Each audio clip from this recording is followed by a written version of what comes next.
বলেছে, বিগত নির্বাচনগুলির সংখ্যাতাত্ত্বিক হিসাব প্রধান রাজনৈতিক দলগুলিকে ভাবায় না।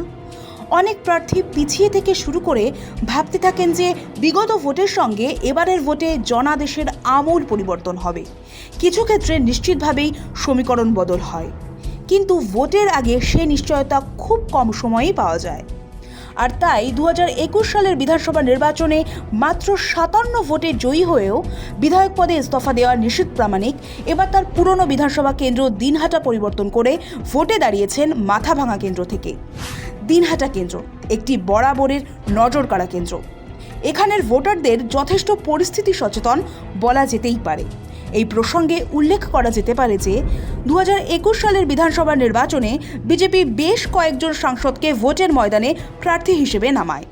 নিশীথ প্রামাণিক ছাড়াও একাধিক সাংসদকেও এই নির্বাচনে বিধানসভায় প্রতিদ্বন্দ্বিতার জন্য নামানো হয়েছিল। বঙ্গে বার্তা দেওয়ার ছিল যে রাজ্য সরকার ও শাসক দলের বিকল্প শক্তি ও মুখ বিজেপির হাতে রয়েছে। নিশীথ প্রামাণিক দিনহাটা কেন্দ্রের নগণ্য ভোটে জিতে বিধায়ক না থাকতে চেয়ে নিজের সাংসদ পদ ধরে রাখেন এবং বিধায়ক পদ থেকে ইস্তফা দেন। ফলে 6 মাসের মধ্যে আবার ভোটের সামনে পড়ে দিনহাটা। হয়তো দিনহাটার জনগণ গিনিপিগ হতে চাননি এবং স্বল্প সময়ের মধ্যে ভোটের খাড়া নেমে আসায় তারা বিজেপির ওপরে ক্ষুব্ধ হন। দিনহাটার ভোটাররা উপনির্বাচনে তাদের ঘরের লোক উদয়ন গুহকে বিপুল ভোটে জিতিয়ে আনেন। 2021 সালে উপনির্বাচনে 84% ভোট পেয়ে নির্বাচিত হন উদয়ন গুহ। আসন পুনরুদ্ধার করা তৃণমূলের কাছে এখন বড় প্রশ্ন হচ্ছে, এবার তৃণমূল এই আসন ধরে রাখতে পারবে কিনা। দিনহাটায় উদয়ন জিতবে তো? 2024 সালে দিনহাটায় নথিভুক্ত ভোটারের সংখ্যা ছিল 3,07,585 জন। এদের মধ্যে 80% বেশি ভোটার গ্রামীণ ভোটার। বাংলাদেশের লালমনিরহাট অঞ্চল এবং বাংলাদেশ সীমান্ত এখান থেকে খুব কাছে। কোচবিহার শহর খুব দূরে নয়। শহর, গ্রাম এবং সীমান্ত মিলেমিশে একাকার দিনহাটায়। স্বাভাবিকভাবেই মিশ্র সংস্কৃতির ছাপ রয়েছে এখানে। দিনহাটা বিধানসভা কেন্দ্রের বিধানসভা নির্বাচন ভিত্তিক পর্যালোচনা করতে গেলে এই কেন্দ্রের ইতিহাস নিয়ে বলার কিছুই নেই। 1962 থেকে কমল গুহর রাজত্ব শুরু হয়েছিল। এখন তার পুত্র উদয়ন গুহ স্বমহিমায় বিরাজ করছেন। বাবা বিধায়ক হয়েছেন 8 বার, যার মধ্যে একবার নিজের দল গড়ে তিনি জয়ী হয়েছিলেন। পুত্র বিধায়ক হয়েছেন 4 বার। যে কেন্দ্রে পিতা পুত্র 12 বার বিধায়ক হন, সেই বিধানসভা কেন্দ্রের ইতিহাস নিয়ে বলার বিশেষ কিছুই থাকে না। এক কথায় বলতে হয় গুহগড়। বর্তমানের উদয়নগড়ে বিজেপির প্রার্থী হয়েছেন অজয় রায়। অন্য একাধিক দল থাকলেও প্রশ্নের অবকাশ নেই এই কেন্দ্রে মূল লড়াই তৃণমূল বনাম বিজেপি। এখন বিষয় হলো, বিজেপির অজয় রায় কি 2021 সালের মতো বঙ্গের বিধানসভা নির্বাচনের মতো আরেকবার নিশীথ প্রামাণিক হয়ে উঠতে পারবেন? উদয়ন গুহ অবশ্য নিশীথ প্রামাণিকের মাথাভাঙা কেন্দ্রে চলে যাওয়াকে ভোটের আগে নিজের জয় বলে দেখছেন। ঠোঁটকাটা এবং বিতর্কিত বলে বঙ্গের রাজনীতিতে পরিচিত উদয়ন গুহ অবশ্যই ভোটের মধ্যে একটা বড় ফ্যাক্টর মনে করছেন নির্বাচন কমিশন এবং এসআইআরকে। তিনি নির্বাচন কমিশনকে দোষারোপ করছেন এবং প্রশ্ন তুলছেন যে 1,20,000 ভোটার কি করে বাদ পড়ে কোচবিহার জেলায়। এখানে কি হিন্দুরা অনুপ্রবেশকারী? প্রশ্ন তুলছেন উদয়ন গুহ। তার সাফ বক্তব্য, উদ্দেশ্য প্রণোদিতভাবে এসআইআর এর মাধ্যমে নাম বাদ দেওয়া হচ্ছে। বিজেপির ইশারায় যোগ্যদের নাম বাদ দিয়েছে নির্বাচন কমিশন। যে মানুষগুলো জন্মিয়েছে ভারতের মাটিতে, যে মানুষগুলো দিনের পর দিন, বছরের পর বছর ভোট দিয়ে আসছেন, নানা রকম ভোটে তারা অংশগ্রহণ করছেন, তাদের নাম, এমনকি জনপ্রতিনিধি, কেউ পঞ্চায়েত, কেউ পঞ্চায়েত সমিতির মেম্বার, তাদের নাম বাদ দিয়ে দেওয়া হচ্ছে। আমরা দেখতে পাচ্ছি যে সেই তালিকায় মুসলিমের সংখ্যা যেমন আছে অনেকটাই, রাজবংশী আছে, হিন্দুদের মধ্যে অন্যান্য সম্প্রদায়ের মানুষও আছেন। একেবারে পরিকল্পিতভাবে জায়গা বেছে নেওয়া হয়। যেমন দিনহাটা বিধানসভা কেন্দ্রে 36,000 ভোটারের নাম আন্ডার অ্যাডজুডিকেশন আছে। একেবারে বিজেপির অঙ্গুলি হেলনে চলছে এই নির্বাচন কমিশন। দিনহাটায়, সীতায়, শীতলকুচিতে, বিভিন্ন জায়গায় যেসব সাবেক সিট আছে সেখানে হাজার হাজার মানুষের নাম, এবং সেখানেও খানিকটা ধর্মীয় ভাবে মানুষকে ভাগ করে দেওয়া হচ্ছে।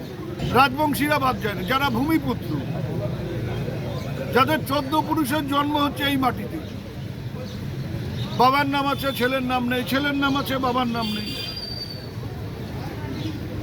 ধনেশ কুমার না ধনেশ কি গণেশ কুমার কি গণেশ কুমার নামটা আমার ভুলে যাই। কাছারির সামনে বসে আছি তো, এখানে ধনেশ পাখির তেল বিক্রি হতো, সেই না মাথায় ধনেশ কুমার আসছে। ওই ধনেশ পাখির যারা তেল বিক্রি করতো তারা বলতেন যে আপনার শরীরের সব রকম দুর্বলতাকে দূর করে দেবে ধনেশ পাখির তেল, সেখানে বিক্রি হতো কাছারিতে। এখন বিজেপিও এরকম দিল্লির থেকে ধনেশ পাখির তেল নিয়ে এসে নিজেদের শক্তি বৃদ্ধি করবার চেষ্টা করছে, ওতে লাভ হবে না। তিনি তবুও আত্মবিশ্বাসী। উদয়ন বলছেন 2024-এর লোকসভা নির্বাচনে 9টি আসনের মধ্যে 5টি আসনে তৃণমূল বিধানসভায় এগিয়েছিল। কোচবিহার জেলায় মোট 9টি বিধানসভা আসন, 7টি কোচবিহারে, মেখলিগঞ্জ জলপাইগুড়ি লোকসভায় এবং তুফানগঞ্জ আলিপুরদুয়ার লোকসভায়। এই 9টির মধ্যে 5টিতে লোকসভা ভোটে এগিয়েছিল তৃণমূল, এবার তার থেকে উপরে যাবে। উল্লেখযোগ্যভাবে এই 5টি কেন্দ্রের মধ্যে অন্যতম কেন্দ্র হল দিনহাটা বিধানসভা কেন্দ্র। তবুও এসআইআর নিয়ে কাটা রয়েছে। উদয়ন গুহ বলছেন বঙ্গে রেফারেই খেলতে নেমে গিয়েছে। উদয়ন গুহর মতে যা নিরপেক্ষভাবে কাজ করার কথা, সে একটা দলের হয়ে বল নিয়ে বিরোধীদের গোলের দিকে ছোটার চেষ্টা করছে। তার মানে 12 জনের বিরুদ্ধে তৃণমূলকে লড়তে হচ্ছে। উদয়ন এসআইআরকে ভোটের আগের রিগিং বলে আখ্যা দিয়েছেন। তবুও তিনি বলছেন 10 জন মিলেও 11 জনের ফুটবল টিমকে হারানো যায় এবং তাই এখানে হবে, তিনিও জিতবেন। সীমান্ত সমস্যা রয়েছে এই কেন্দ্রে, জানিয়ে সরাসরি বিএসএফকে দায়ী করেছেন উদয়ন গুহ। তিনি বলেছেন গরু তো আর ছুঁড়ে এক দেশ থেকে অন্য দেশে ফেলা যায় না। এছাড়াও এই কেন্দ্রে রয়েছে বাকি থাকা উন্নয়নের প্রশ্ন। উদয়ন গুহ বলেছেন উন্নয়নের কোনো শেষ নেই, উন্নয়ন প্রভূত হলেও উন্নয়ন চলবে। ভোটের ইস্যু উন্নয়ন, ভোটের ইস্যু মানুষের বিপদে আপদে আমরা পাশে আছি।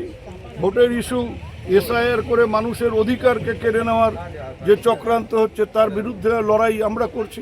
বিজেপির প্রার্থী অজয় রায় আবার বলছেন এবার নির্বাচনে প্রতি কেন্দ্রের প্রার্থী নরেন্দ্র মোদী। দিনহাটা কেন্দ্রেও রয়েছেন নরেন্দ্র মোদী। প্রার্থী আমরা তো বলি আমাদের প্রার্থী হলো পদ্মফুল, আমাদের প্রার্থী নরেন্দ্র মোদী, এর বাইরে কিছু না। আমরা পদ্মফুলের বাইরে আমরা কেউ না, কিছু না। দিনহাটার গুহদের পরিবারতন্ত্রের বিরুদ্ধে সরব হলেও মোদীর ছায়ায় প্রবল হয়ে উঠেছে দিনহাটা কেন্দ্রে। যার যোগ্যতা সে নিজের যোগ্যতা অনুযায়ী সেই জায়গাটা পায়, সেই সম্মানটা পায়। এই ধারণাটুকু ওনাদের নেই। ওরা শুধু ভাবছে যে এই বংশ পরস্পরায় আমরা এই দিনহাটায় রাজত্ব করব, ওখানে পিসি ভাইপো, এখানে তারা ভাবছে যে আমি, তারপরে আমার বেটা, তারপরে আমার বেটা। এই রকম হলো ওদের ধারণা। একটা পরিবারতন্ত্র যেমন একটা কলকাতায় চলছে, ঠিক একইভাবে এখানেই একই পরিবারতন্ত্র চলছে। এই পরিবারতন্ত্র থেকে আমাদের সকলকে বেরিয়ে আসতে হবে। অজয় রায়ের নিজের উপরে ভরসা খুব বেশি না থাকাই স্বাভাবিক। পড়ুয়া বিবাদে দিনহাটা বিজেপি শাখা ক্ষত বিক্ষত। বিজেপি জেলা কমিটির স্থায়ী সদস্য তথা ছিটমহল আন্দোলনের অন্যতম মুখ দীপ্তিমান সেনগুপ্ত আগেই জানিয়েছিলেন নির্দল প্রার্থী হয়ে দূরবীন চিহ্নে লড়বেন বিজেপির প্রাক্তন মণ্ডল সহসভাপতি অনিমেষ বর্মন। বিজেপির বিক্ষুব্ধ নেতা দীপ্তিমানের মন্তব্য, বিজেপি যে প্রার্থীকে দাঁড় করিয়েছে তার বিরুদ্ধে আমাদের লড়াই। লোকসভা নির্বাচনে কিংবা বিধানসভা নির্বাচনে যারা প্রার্থী হয়েছেন তাদের কেউ হামলায় অভিযুক্ত, কারো ডাকাতিতে নাম জড়িয়েছে, তাদেরই প্রার্থী করা হয়েছে। তিনি আরও জানান এ নিয়ে একাধিকবার নেতৃত্বকে জানিয়েও কোনো ফল হয়নি। দিনহাটা থেকে অজয় রায়কে প্রার্থী করা হয়েছে, যা বিজেপির অনেকেই মানেননি। এবার আমরা এখানে প্রার্থী দিয়েছি অনিমেষ বর্মন, এবং এই অনিমেষ বর্মন আমাদের প্রার্থী থাকবে। দেশের কেন্দ্রীয় মন্ত্রী তিনি বলেছেন দিনহাটায় যিনি প্রার্থী হয়েছেন তিনি হাত ভেঙেছেন, তিনি হাত ভেঙেছেন, তাই তাকে প্রার্থী করা হয়েছে। তার মানে কেউ হাত ভাঙবে তিনি বিধানসভার প্রার্থী, কেউ সোনার দোকানে ডাকাতি করবে তিনি লোকসভার প্রার্থী, আর যিনি সারদার টাকা মারবে তিনি মুখ্যমন্ত্রী হবেন। এইটাই কি উনি বলতে চেয়েছেন? অর্থাৎ দুর্নীতিটাকে ইনস্টিটিউশনাল ভাবে সেটাকে দেখা, সেই কাজটাই কি করা হচ্ছে? সেইটা চাইনি। তাহলে তৃণমূলের গোষ্ঠীকোন্দল কি নেই? যথেষ্ট মাত্রায় রয়েছে। উদয়ন গুহর ভাইপো বিজেপিতে যোগদান করেছেন। ভিন্ন মেরুর চোরা স্রোত রয়েছে। এসআইআর এর ধাক্কা লাগার আশঙ্কা রয়েছে নির্বাচনী ফলাফলে। তবুও বিস্তর এগিয়ে উদয়ন গুহ। হাওয়ার অভিমুখ বলছে কোচবিহারের 9টি আসনের কটি আসনে তৃণমূল জিতবে তা নিয়ে যতই পর্যালোচনা চলুক, দিনহাটাতে উদয়নের জয় নিয়ে বাজি ধরতে হয়তো খুব বড় ভোটতাত্ত্বিক হওয়ার প্রয়োজন নেই। পুরন্দর চক্রবর্তী, সানি রায় ও দীপজয় বর্মনের রিপোর্ট, সময় কলকাতা।